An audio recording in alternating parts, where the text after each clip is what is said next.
Cara, e eu que levei a televisão do meu pai pra arrumar, aí o cara ligou pra mim hoje cedo e falou, viu, é a placa principal que queimou. Aí, enfim, negociamos lá, peguei a televisão, levei embora pra casa, liguei na tomada, puf, uma fumaça atrás dela. Aí ele me avisou, falou, acho que a placa que eu coloquei não tava muito boa, não. Queimou de novo o bagulho. Se você quiser colocar um parabéns pra você e pra mim também, meu aniversário sábado, viu? Sábado? Sábado é um dia do jogo. É verdade. Fala galera, eu sou o Gustavo Andrade. Eu vou lá dar uma cadeirada em você. Como é que é o nome daquele remédio que eu tô tomando? Graças a Deus. Tem que trabalhar. Eu não tenho nem palavra pra falar aqui, porque senão o Bruno, nosso editor, ia ter que colocar um pi tão grande aqui. São educados, nem dura, senão vai ficar chiado. Espera um pouquinho, tipo, o microfone do nosso editor caiu.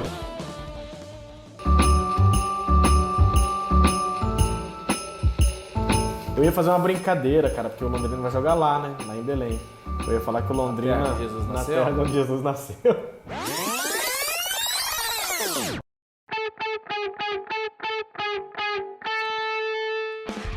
Fala galera, eu sou o Gustavo Andrade. Fala pessoal, ho ho ho, Feliz Natal. Eu sou o Lúcio Flávio. Olha só o Lúcio Flávio já embalado pelo clima natalino. Jingle Bell, né? Jingle Bell, começando mais uma edição do nosso FolhaCast Futebol Clube, a 21ª, e dessa vez uma música aí lembrando o clima natalino, né? É sempre bom esse clima, né, Lúcio?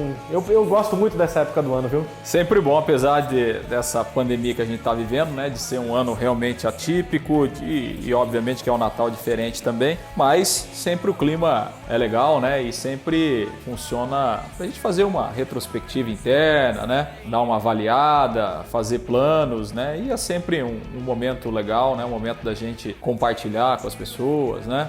É isso aí. Só que esse ano é tão diferente que o futebol tá rolando, né? Pois é. O futebol não para, então o Londrina passou o Natal na estrada, né? O Londrina passou o Natal indo pra cidade onde Jesus nasceu, né? Vai jogar em Belém do Pará, a terra que Jesus nasceu. Ai, meu Deus do céu. E nessa data também, nosso podcast vinculando na data do sábado, dia 26 de dezembro, data em que este que vos fala completa 30 anos de idade. Isso, hein? Meus parabéns. Meus parabéns. Meus parabéns. Boa, meu amigo. Parabéns, Zé! Luiz Gustavo Andrade, nascido meninão, hein? 26 de dezembro de 1990. Um baita presente pros meus pais, 30 né? anos com um corpinho de 42, hein? Que beleza, hein? Que coisa linda, né? Você fez sua mãe passar o Natal na enfermaria. Na enfermaria. É isso aí, galera. Então Parabéns, a gente começou... viu? Muito Felicidades, obrigado, Lúcio. Gustavo. Muito obrigado.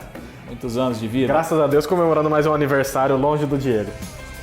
Sempre tem um lado bom, né? Sempre. É isso aí, galera. Então a gente começando mais uma edição do FolhaCast Futebol Clube e graças a Deus a gente vindo para falar de uma vitória do Londrina fora de casa. Londrina, enfim, venceu uma partida longe do Estádio do Café, né? Foram 10 jogos fora de casa, Lúcio? Esse foi o 10º, né? 10 Exato, jogos fora de casa e o Londrina, enfim, venceu a primeira, venceu de virada o Ipiranga. Tem as más línguas que falam que só venceu porque o juiz expulsou 3, mas foram 3 expulsões justas, né? E aí, Lúcio, que balanço que a gente pode fazer dessa vitória do Londrina fora de casa? A vitória é importantíssima, fundamental. O Londrina recuperou pelo menos 2 pontos que havia desperdiçado naquele empate contra o Remo. Então, assim, no frigir dos ovos, o que vale é a vitória, são os 3 pontos que deixa o Londrina numa boa condição, porque se o Londrina tivesse perdido lá, o Londrina hoje era o lanterna da chave, então a situação realmente era muito complicada. E dentro daquela matemática que a gente fazia, que desses 2 jogos seguidos fora de casa, o Londrina precisaria de pelo menos uma vitória, então essa vitória já veio. O que vier agora com o Paysandu, teoricamente é lucro. Agora, obviamente, né, que a vitória veio nessas circunstâncias, uma circunstância de um jogo completamente atípico. Coisas que acontecem no futebol? Sim, coisas que acontecem no futebol. O Londrina não tem culpa, as expulsões foram corretas. Achei que o Ipiranga estava pilhado demais, né? E pagou o preço por isso. Só que, assim, a gente não tem bola de cristal, né? Pelo andar do jogo e tal, pela forma como começou a partida, dificilmente o Londrina reverteria aquele resultado em condições normais. Mesmo o Ipiranga com 10. Eu acho que o Londrina teria muitas dificuldades, como teve, né? Porque o Londrina foi fazer um gol, o Ipiranga com 10, mas Ipiranga jogou praticamente um tempo inteiro com 10 e o Londrina com muitas dificuldades, aí veio o gol de pênalti e depois, logo na sequência, as duas outras expulsões, que aí, obviamente, muda completamente o panorama do jogo, né? Então, assim, eu acho que a sorte conspirou com o Londrina, né? Os deuses do futebol conspiraram com o Londrina, porque ele tomou 2 gols em menos de 15 minutos, um pouquinho depois, o melhor jogador do Ipiranga, que é o Caprini, que fez os 2 gols, saiu machucado, e na sequência teve uma expulsão,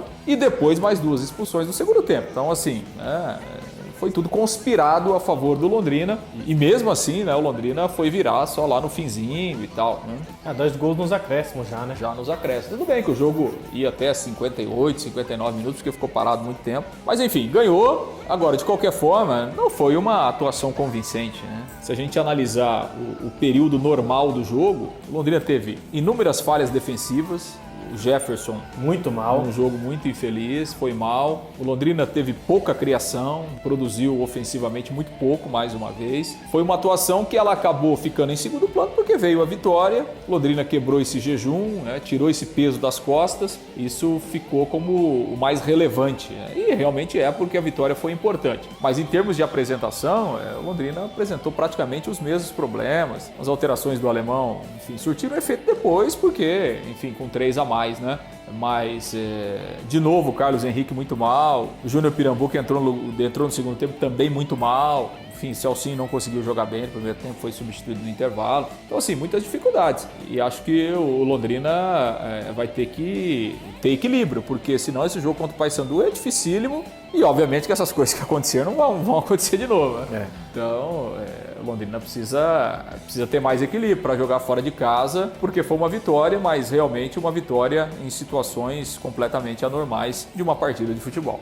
E essa vitória do Londrina devolve ao Londrina aquela condição que a gente vinha comentando no início dessa fase da Série C, que era vencer os 3 jogos dentro de casa, praticamente colocaria o Londrina na Série B, né? Então, o Londrina vencendo uma partida fora, agora restam 2 jogos dentro de casa contra Ipiranga e Paysandu, teoricamente adversários mais fracos do que o Remo, né? Então o Londrina vencendo esses 2 jogos dentro de casa agora, tem essa possibilidade de voltar à Série B. E eu até brinquei com o Diego que o Londrina tem essa possibilidade de voltar para a Série B, apesar do treinador, né? Porque parece que o alemão tá meio sem convicção do time. É incrível, né? Faltando 4 jogos para acabar a Série C, né? Na teoria, porque o Londrina ainda pode disputar a final do campeonato, mas faltando 4 jogos para acabar a Série C, o alemão ainda parece que não encontrou um time ideal. Então, nessa próxima fase agora, o Londrina, na terceira rodada, vai jogar contra o Paysandu, lá em Belém, onde a gente disse que é a cidade onde nasceu Jesus, mas claro, é uma brincadeira. Um jogador de muito tempo atrás do Internacional, né, de Porto Alegre, falou isso. Claudio Miro, né? Falou que era uma honra para ele jogar na cidade onde Jesus nasceu. Então o Londrina vai jogar. Os 2 jogos do grupo são em Belém nessa rodada, né? No sábado, dia 26, Paysandu e Londrina. Espero que o Londrina me dê esse presente às 5 horas da tarde. E no domingo, o Remo recebe a equipe do Ipiranga às 18 horas. Então agora, para a gente trazer um pouco mais de informações também do próximo adversário do Londrina, o Paysandu, a gente traz a nossa colega, a nossa parceira lá de Belém, que já trouxe informações do Remo na primeira rodada, André Espírito Santo, trazendo as informações do Paysandu. Olá, amigos do FolhaCast Futebol Clube. Meu nome é André Espírito Santo, repórter de esportes de oliberal.com. E eu estou de volta, mas desta vez para falar do Paysandu. O time bicolor foi bem estável na primeira fase da Série C, chegando a ficar longe do G4 em algumas rodadas, mas no final conseguiu terminar na 4ª posição com 29 pontos e 54% de aproveitamento. Foram 8 vitórias, 5 empates e 5 derrotas. Essa é a 2ª vez consecutiva que o time bicolor chega na fase final da Série C, mas a instabilidade influenciou na saída dos treinadores Hélio dos Anjos e Matheus Costa. Coube então a João Brigatti, que voltou ao time depois de 1 ano e 9 meses, fazer o Paysandu se classificar para a 2ª fase. O Paysandu começou bem o quadrangular final da Série C. Venceu o Ipiranga por 2-1 e chegou à marca de 9 jogos sem perder. Mas na segunda rodada, acabou perdendo a invencibilidade para o maior rival, o Remo. A derrota de 3-1 adiou os planos dos bicolores em abrir vantagem no grupo D e caíram para a terceira posição com 3 pontos. Para o jogo contra o Londrina, o Paysandu vai ter o desfalque do volante Serginho, que foi expulso no repá, e segue sem o volante Anderson Shoa, que está tratando uma lesão na região do músculo adutor da coxa direita. A previsão de retorno é para 4 de janeiro, justamente no outro jogo contra o Londrina, mas no Estádio do Café. Em compensação, o volante PH se recuperou e tem presença quase garantida na primeira partida contra o Londrina. A dupla de volante é o principal problema do treinador João Brigatti. Sem o Shoa e Serginho, resta a utilização de atletas ainda não confiáveis, casos de Wellington Reis e William. O ataque não deve mudar. O técnico João Brigatti deve manter Marlon, Vitor Feijão e Nicolas, que é o destaque do Paysandu na temporada. Ele é o artilheiro com 17 gols marcados, sendo 7 só na Série C. Então tá aí a Andréia com as informações do papão da Curuzu. A gente sempre brinca que não tem mais bicho papão. Tá aí, o Londrina vai pegar o papão da Curuzu.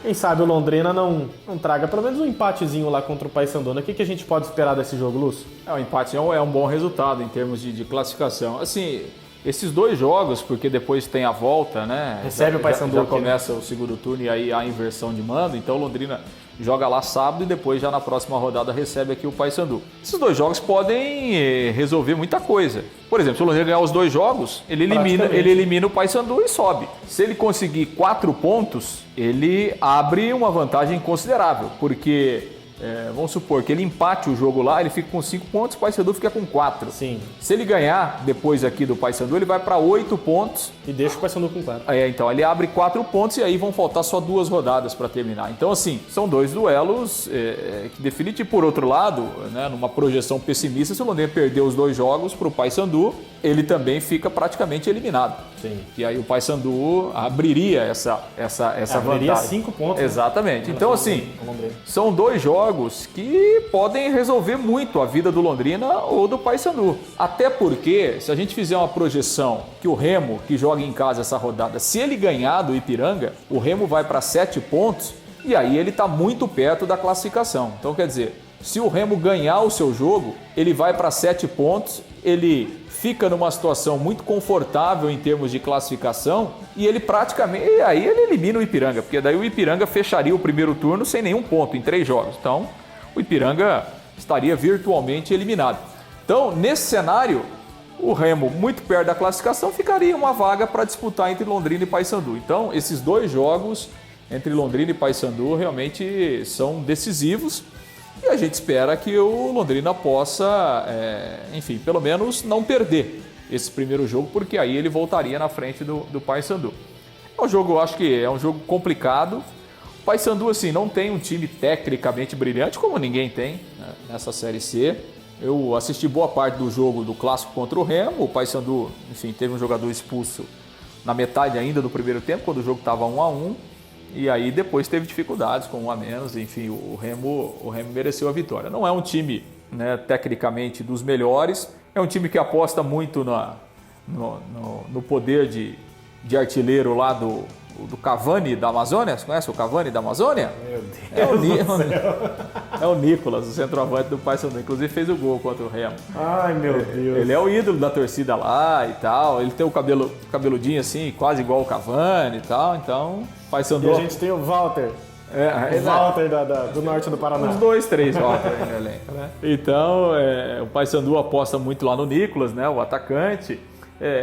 Eu acho que é um jogo muito difícil porque nessa projeção é praticamente o jogo da vida do Paysandu. Porque se o Paysandu perde para o Londrina, ele fica numa situação muito ruim. Então, assim, acho que o Paysandu vem pressionado. Sempre que você perde um clássico, enfim, a pressão aumenta. Então, ele vem pressionado em razão de ter perdido para o rival. E vem pressionado porque sabe que é o jogo que ele não pode perder, que é um jogo que ele precisa ganhar. Então, eu acho que o Londrina terá muitas dificuldades por essas necessidades aí do adversário. E a gente espera que o Londrina possa fazer um jogo mais equilibrado, possa se portar melhor, para, enfim, trazer pelo menos um empate, que seria realmente um bom resultado. No melhor dos mundos, né, tô fazendo umas contas aqui enquanto você falava, se o Remo ganha do Ipiranga nesse final de semana, que não é nada impossível, o Remo vai para 7, e se o Londrina ganha também do Paysandu, Londrina também vai para 7. Aí ficam os dois com 7, Paysandu com 3 e Ipiranga 0. Ipiranga fora. Ipiranga fora. É o mundo ideal, né? Aí na próxima rodada o Londrina recebendo o Paysandu. Se o Londrina vence o Paysandu, o Londrina sobe para a Série B. Então são 2 jogos aí que se o Remo vence um e o Londrina vence os 2, o Londrina está na Série B. Então vamos esperar aí que o Londrina faça a sua parte dessa vez, né? Tem algum desfalque pro jogo contra o Paysandu? Desfalque não, né? Tem aí o Rafael Rosa, o menino que casou aí no final de semana, né? Acho que é até natural a volta dele à lateral esquerda, ele vinha sendo titular, apesar de não estar fazendo grandes jogos, mas é o que na verdade o Londrina tem. E fica aquela expectativa, se o alemão vai insistir de novo com o centroavante, né? Acho que o jogo contra o Ipiranga mostrou mais uma vez que o Londrina não tem centroavante. A fase continua muito ruim do Carlos Henrique, do Pirambu também, que aí tem um problema físico, muito tempo parado. A grande verdade é que a resposta que os dois estão dando ao time, tanto na questão técnica como física, é muito pequena. Então, assim... Só o treineiro não enxerga isso. Não sei, não estou encontrando mais assim, argumentos para essa insistência do alemão. Então, acho que dessa vez ele pode mudar, acho que ele pode colocar 2 atacantes de velocidade e manter aquela formação com o Celcinho e a Adenilson no meio campo, né? Porque realmente não dá para ficar insistindo em jogar com o centroavante, com o que os dois aí têm dado de resposta nesse momento. É claro que quem manda no time é o técnico, né? Mas eu entrei no Instagram do Londrina após o jogo contra o Ipiranga e a galera falando, beleza, ganhamos e tal, só que, chega, não dá mais para insistir, né, com esses caras. Aliás, em relação a isso, né, a gente comentou aqui várias vezes, o futebol ele tem muito esse lado e o treinador ele sempre vira a vidraça, né? Ele é o cara que absorve tudo. Mas assim, o que a gente percebe hoje, a rejeição do trabalho do alemão é muito grande. Muito grande. E eu acho que isso tem muito a ver obviamente, com algumas escolhas, mas também com uma certa postura que o alemão teve, inclusive depois do jogo contra o Ipiranga, ele pediu desculpas, né? No final da entrevista, pediu desculpa, havia se pronunciado de uma forma um pouco equivocada, 2 rodadas atrás, enfim, porque o alemão, né, em algumas entrevistas, né, ele acabou meio que atirando para todo lado, até fugindo um pouco do perfil, né, do alemão, e reconheceu isso. Então, assim, talvez ele esteja sentindo isso também. Daqui a pouco o cara vai na padaria, o cara vai no mercado, né? E eu acho que o alemão tá sentindo isso, porque é uma coisa até um pouco fora do normal, porque a rejeição é muito grande, cara, né? A rejeição, e o time tá aí, tá brigando, daqui a pouco pode subir. E mesmo assim, a rejeição em cima do trabalho do alemão é uma coisa... E olha que o alemão, há um ano atrás... Ele tinha uma aprovação de quase 90%. No entanto, quando ele foi mandado embora na Série B o ano passado, a crítica toda foi para cima da direção do clube, né? E hoje a situação se inverteu completamente. Então, eu acho que o alemão acho que deve ter sentido isso na pele, né? Eu acho que foi muito em razão disso, esse pronunciamento que ele fez aí depois do jogo, enfim, pedindo desculpas, reconhecendo que exagerou em alguns momentos, ficar dando recado para quem não tem... para quem não, né? Eu não sou muito fã para quem não tem responsabilidade nenhuma, né? Se o time tá bem ou se o time tá mal, não é uma responsabilidade da imprensa, né? Pois é.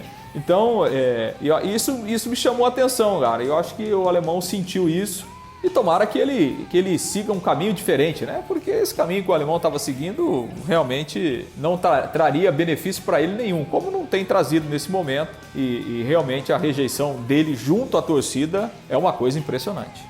Como eu estava dizendo, eu não sou muito fã de técnico, de jogador que fica mandando recado para a imprensa, para a torcida, por meio da imprensa ou por meio de redes sociais. Enfim, Série C então tá assim, o grupo do Londrina, né? O Remo em primeiro, o Londrina em segundo, o Paysandu em terceiro e Ipiranga em quarto. E o outro grupo tem uma surpresa, eu diria, né?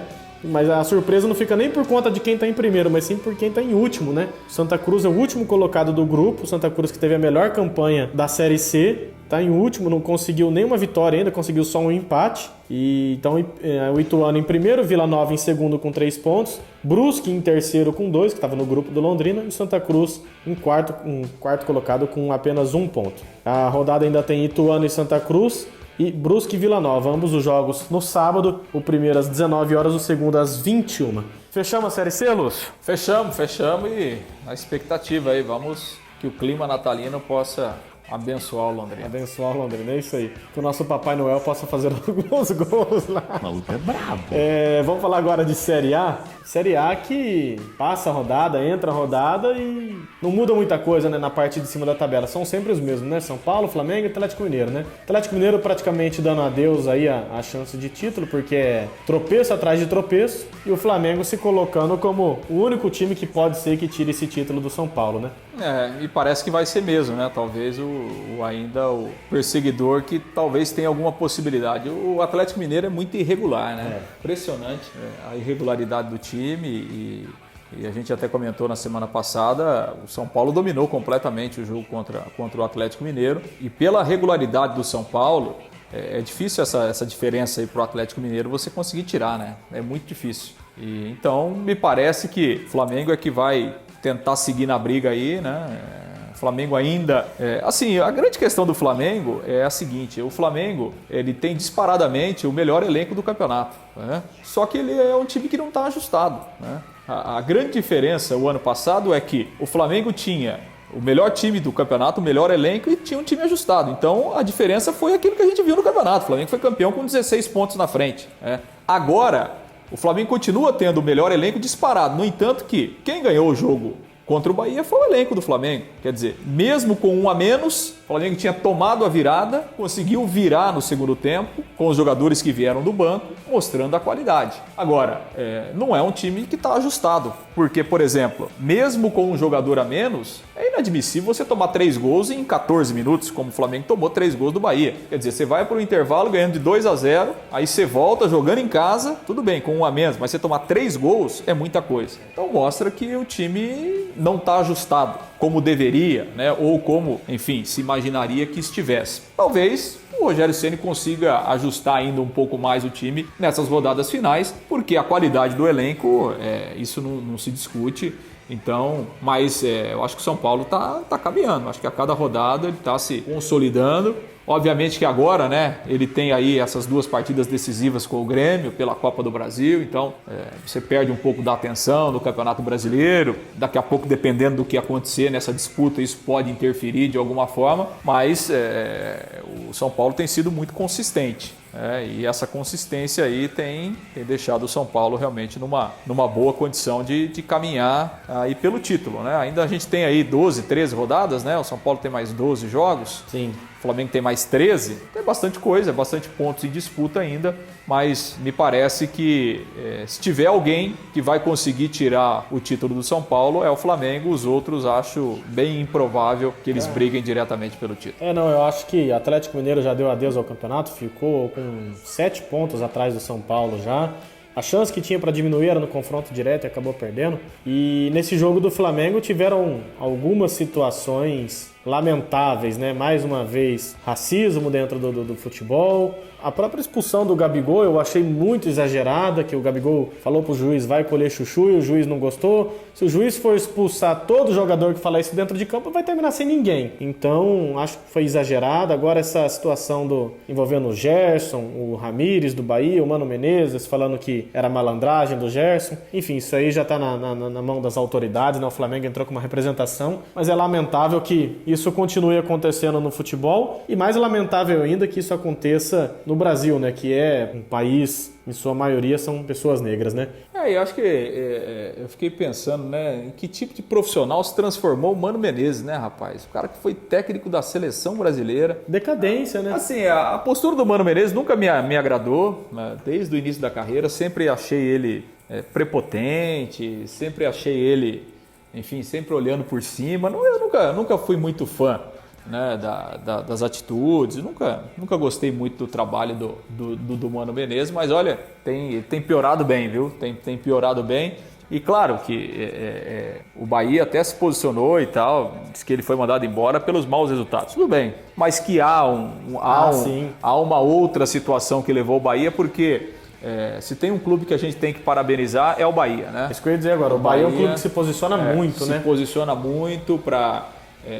enfim, para essas causas sensíveis, né, de homofobia, de machismo, de racismo. Então, o Bahia é um exemplo, né, de posicionamento dos clubes que deveriam ter esse tipo de posicionamento, e acho que o Bahia faz jus, né, a sua terra, né? Salvador é a cidade mais miscigenada do Brasil, a cidade onde, né, a proporção de negros, de pretos é a maior do país. Então acho que o Bahia faz jus, né, a sua gente, a sua história, né, as suas raízes e o próprio posicionamento do Bahia, né, de afastar o jogador, né, até que, enfim, as coisas possam ser confirmadas ou não. Então acho que é um posicionamento que a gente tem que exaltar sempre, e é um exemplo que deveria ser seguido por outros clubes brasileiros. O Bahia sempre se posicionando, é bem legal isso. E a gente espera que os outros clubes também, de fato, possam fazer isso aí. Então é isso, a Série A do Campeonato Brasileiro, São Paulo é o primeiro, Flamengo segundo, Atlético Mineiro em terceiro e Internacional fecha o G4. Os últimos 4 também não mudam. É engraçado, né, que o G4 não muda, mas o Z4 em compensação também não muda, né? Também não. Eu acho que do Z4 aí, quem tem chance de escapar é o Vasco. É o Vasco, é o único, né, que agora venceu um jogo contra o Santos, se aproximou ali da fuga, né, porque ficou perto do Bahia, do Sport, o próprio Fortaleza. Mas agora, Botafogo, Curitiba e Goiás, meu amigo. Pode. Esse, apesar do Botafogo ter vencido na rodada, né? Mas venceu o Curitiba. Então o Curitiba pode preparar já a Série B, pode se programar para a Série B o ano que vem. Assim, um time que perde o jogo que o Curitiba perdeu para o Botafogo nas condições que ele perdeu, não tem outro caminho, né? Porque o Curitiba jogou em casa contra o Lanterna, naquela rodada o Botafogo era o Lanterna do campeonato. Saiu vencendo. O Curitiba estava ganhando até os 30 minutos do segundo tempo. Aí em 6 minutos você toma 2 gols e ainda erra um pênalti, praticamente no último lance do jogo. Então assim, um time que perde nessas condições... É Série B, né? Não, esquece, né? Não tem mais muito o que fazer. Ano que vem a gente se vê na Série B, coxa. É isso aí. 27ª rodada do Campeonato Brasileiro, então, tem Atlético Mineiro e Curitiba, no sábado, no dia 26. Também no sábado, o Fortaleza recebe o Flamengo, o Goiás recebe a equipe do Sport, o Fluminense enfrenta o São Paulo no Maracanã. E aí no domingo, os outros jogos da rodada, Botafogo recebe o Corinthians às 4 horas da tarde, Bahia e Inter às 4 horas da tarde também na Fonte Nova, às 18h15 Palmeiras e Bragantino no Allianz Parque, às 18h15 o Santos recebe a equipe do Ceará na Vila Belmiro, às 18h15 também Atlético Paranaense recebe o Vasco na capital paranaense e fechando a rodada o Grêmio recebe o Atlético Goianiense na Arena do Grêmio. Olha, o Grêmio de ressaca de tudo, né? Eliminado da Libertadores, perdendo pro Sport fora de casa. Empatou, né, com o Sport, né? Empatou, né? Empatou com o Sport. Como se fosse uma derrota, né? Pelo amor de Deus. É isso aí, só pra gente encerrar esse nosso assunto agora, só um último comentário. Aquele menino, Luiz Eduardo, sofreu racismo lá em Caldas Novas, né? Interior de Goiás. É interior, Lúcio? Caldas Novas? Interior. O Lúcio é o cara mais rodado desse programa, rapaz. Viaja pra tudo quanto é lado. Ele recebeu algumas propostas, né, de vários times do futebol brasileiro para fazer peneira e ele foi pro Santos para fazer testes e tal e tirou foto com todo mundo do elenco. O que me chamou a atenção foi que ele tirou foto com o Soteldo. Ele é maior que o Soteldo, rapaz. Tem a foto ali, ele é maior que o Soteldo, cara. Mas é isso aí, a gente espera que esse menino também possa conseguir através do futebol o seu sucesso aí, porque ninguém merece passar por isso que esse o futebol tem esse lado, esse menino passou. Né? Não, sem dúvida, né? O futebol tem esse poder transformador, né? Então é por isso que o futebol é mágico, o futebol é bom, porque ele pode mudar a vida de um menino como esse, né? Como já mudou de tantos outros, a gente fica na torre. Tomara que o futebol, se o futebol dele for do tamanho do Soteldo, tá bom já, né? Do tamanho do Soteldo ou do futebol do Soteldo? Do futebol do Soteldo. Bom, porque o Soteldo, olha, é isso aí. A NBA começou e o time do nosso editor perdeu, né? Diz que torce pro Lakers, né? Perdeu. O meu time também perdeu, mas ninguém precisa falar disso. Tá só começando. Tá só começando ainda. Vamos lá pros palpites, Luz, pra gente encerrar esse nosso programa especial. Vamos lá, os palpitaços, vamos lá. O Diego palpitou 1-1. 1-1, eu ia apitar 1-1 também, rapaz. Então eu vou 0-0, então.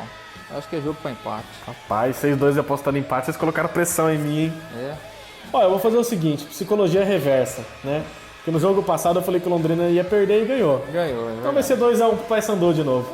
Tomara que ganha então, Quem sabe o Londrina possa vencer agora de novo. É isso aí. É isso aí, galera. Então encerramos. Aquele churrasquinho do aniversário? Não vai ter nada? Não pode, né? Pandemia, né? Nem um chopinho? Não, eu ia fazer uma... Eu ia fazer uma festa aí, mas veio a pandemia e complicou tudo. Os amigos dá pra pagar, né? A rodada. Não, vou pagar um voucher, pode ser? Aí você retira no shopping. Pode ser. É isso aí, galera. A gente encerrando mais uma edição do FolhaCast Futebol Clube. Semana que vem a gente está de volta. E é isso aí, né?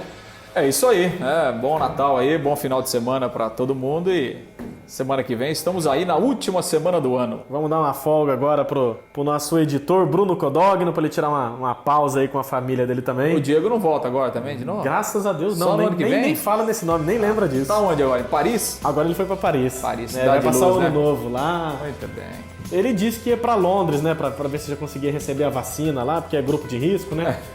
Idade, né? Tem essa vantagem aí. Idade é um problema. É isso aí. Um abraço para todo mundo. Feliz Natal pro Bruno, nosso editor, e um Feliz Natal também pro nosso editor de férias, o Diego. Abraço, galera. Valeu.